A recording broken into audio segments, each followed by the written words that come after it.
waters, my heart flutters.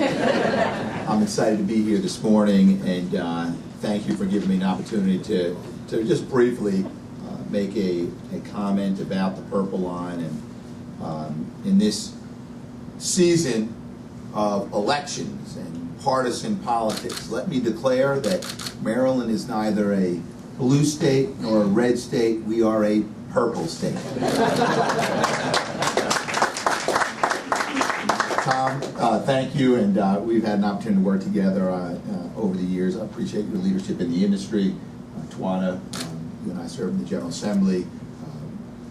I view you as a real friend and partner and a leader down in the Appropriations Committee. And thank you for everything that you do, not just on behalf of Prince George County, but the entire state of Maryland. To my colleagues in local government, Andrea Harrison, who's our county chair, and all those others here, I thank you for your willingness to serve in public office at a time where perhaps we haven't experienced the same challenges that we're experiencing now. These are tough times to raise a family, these are tough times to run a business, and these are certainly tough times to lead and manage in the public sector. But that you've chosen to do that on behalf of the residents of Prince George County, the state of Maryland, I really, really appreciate that. So good morning.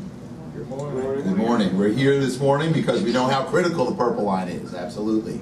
How critical the Purple Line is for our region, our state, and for Prince George County. We know, and as Tom mentioned on the palm card, there's a lot of great, interesting facts that sort of justify the Purple Line. Good morning, Mr. County Executive. How are you?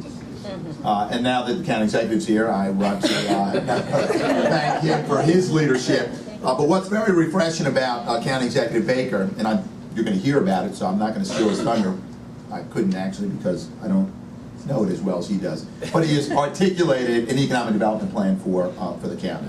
A plan that is based on addressing transitioning neighborhoods, the newly created Economic Development Fund that he and the County Council created, focus on transit-oriented development. So we're really pleased in Annapolis that we can partner with you on so many important issues. So on the palm card, there is a lot of information that justifies the investment in the Purple Line.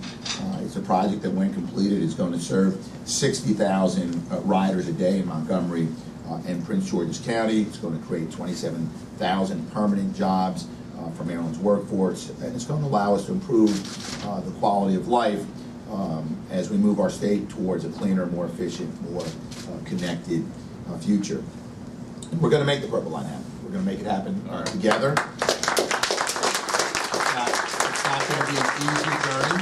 It hasn't thus far. Many of you have been on this journey much longer than I have. But by bringing together the business community, the public sector, community groups, and others, which is what the Purple Rail Alliance is all about, and we'll make this happen.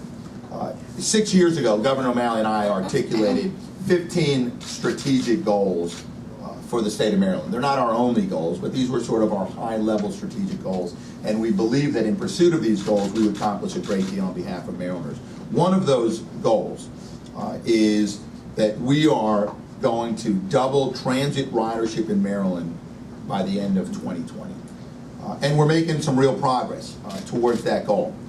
Statewide average weekday ridership was up 11% compared to 2006. But if we're going to reach that goal, we need projects like the Purple Line. Got to get folks out of cars, into rail, other forms of mass transit. So that's why we are very encouraged by the enthusiasm in this room and the enthusiasm in the business community, in local government for the Purple Line. However,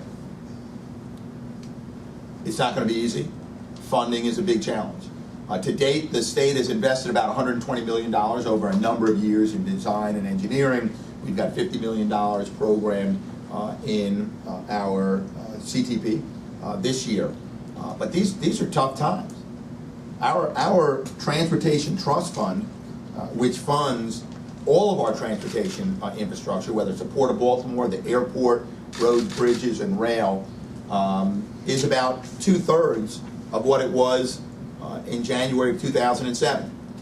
The revenues that fund the Transportation Trust Fund, receipts from the gas tax, receipts at the tolls, titling, registration, all of those are down. People are driving more efficient cars, which is good.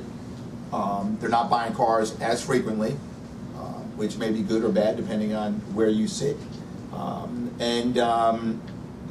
So the Transportation Trust Fund isn't quite what it was. In fact, since January of 2007, except for one federally stimulus-funded road project in Baltimore County and a few intersection projects around our BRAC facilities, we have not had a new transportation start in Maryland.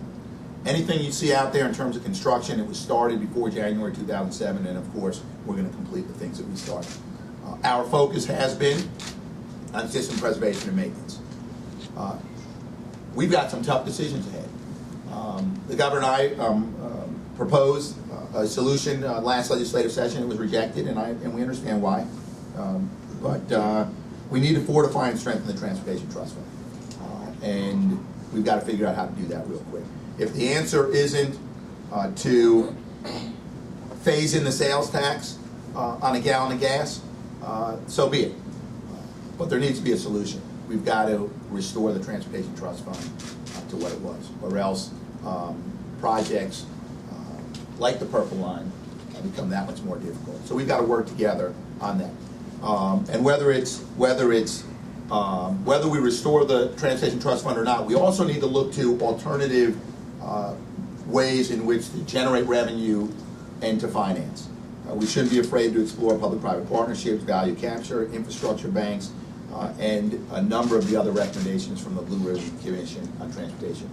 Many of you know that I proposed during the last legislative session a bill on public-private partnerships. There are some states that do a very good job at this. Virginia's doing a pretty good job. The Commonwealth of Puerto Rico is doing a phenomenal job with the use of public-private partnerships. If we develop a stronger statutory framework in Maryland where we can encourage the private sector to invest in our infrastructure while protecting our critical assets, protecting our workforce, we believe that in Maryland we can provide financing for 6 to 10% of our infrastructure through public-private partnerships. Again, it's not a silver bullet, but it certainly gives us the ability to do more things like the Purple Line. Purple Line will be an outstanding candidate for public-private partnership. You can't develop the entire thing by public-private partnership. It's not economically or financially feasible.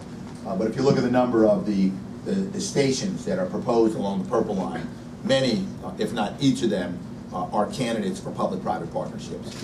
And we've seen that happen in other parts of the state. So let me just wrap up by saying I'm excited to be here with each and every one of you. We are committed to the Purple Line. We are going to make it happen. It's either going to be a very difficult a journey ahead or an exceedingly difficult journey ahead. But either way, it's going to be difficult, but we'll be committed to it. Thank you very much.